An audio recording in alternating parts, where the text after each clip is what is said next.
The name of our experiment is Grain Size Analysis by the Hydrometer Method. We cannot determine the grain size distribution for the particles by sieve analysis when the particles are finer than the number 200 sieve.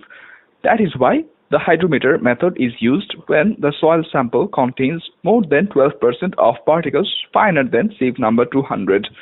This method is useful to further classify the soil in terms of grain size distribution.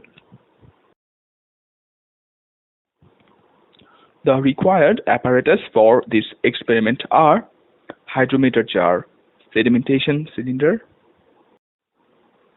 ASTM 152H model hydrometer, mixing pot, thermometer, soil container, mechanical mixer, balance, 125 ml cylinder, stopwatch. The materials used in this experiment are soil sample, distilled water, dispersing agent. Now let us come to the procedure of this experiment. At first, all the coarse fragments of the soil was separated out using a 200 mm sieve. About 50 grams of the fine textured material was weighed in the balance. Then this soil sample was placed in the mixing pot. 125 ml of sodium hexametaphosphate solution was added to the mixing pot. Tap water was added until the pot was 2/3 full. This produced a soil solution as shown in the figure. This solution was mixed for 3 to 5 minutes in the mixing device. The soil suspension was then transferred to the hydrometer jar and water was added up to the 1 liter mark. The water jar was also filled up to 1 liter mark. The palm of left hand was placed on the open end of the hydrometer jar and the soil water suspension was mixed by quickly overturning the jar up and down several times. Then the hydrometer jar was placed on the table. Care was taken so that the jar was not disturbed by any vibration. Immediately after placing the hydrometer jar on the table, the hydrometer was inserted in the soil water suspension. The timer was started and readings were taken at 15 seconds, 30 seconds, 1 minute and 2 minutes. After 2 minutes, the hydrometer jar was removed from the soil water suspension and was placed in the water jar.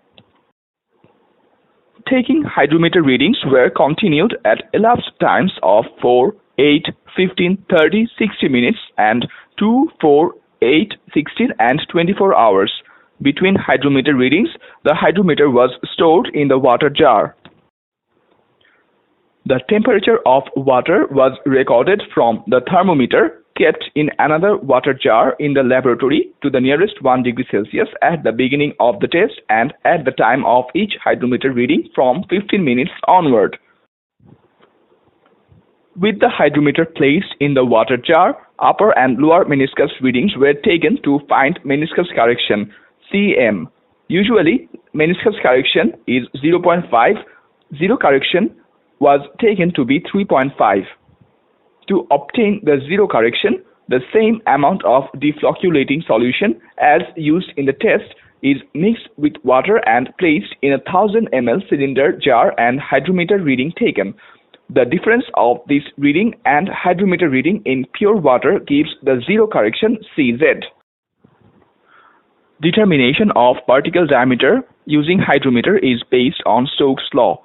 According to this law, the terminal velocity of a small sphere falling through a fluid is given by the equation V equals to gamma S minus gamma W into d square divided by 18 eta, where V is the velocity in centimeter per second, gamma S is the unit weight of soil particles in grams per cc, gamma W is the unit weight of water in grams per cc, Eta is the viscosity of water in gram second per centimeter square and d is the diameter of the particle. If the velocity of fall v is known, then diameter of the particle can be calculated from the following equation. Here is the datasheet from our experiment. Here is the particle size distribution curve. Percent finer is plotted against particle size. From the graph, it is obvious that the soil sample we used was poorly graded. This video was presented to you by students of Water Resources Engineering, Geotechnical Engineering Sessional, Lab Group 2, Bangladesh University of Engineering and Technology.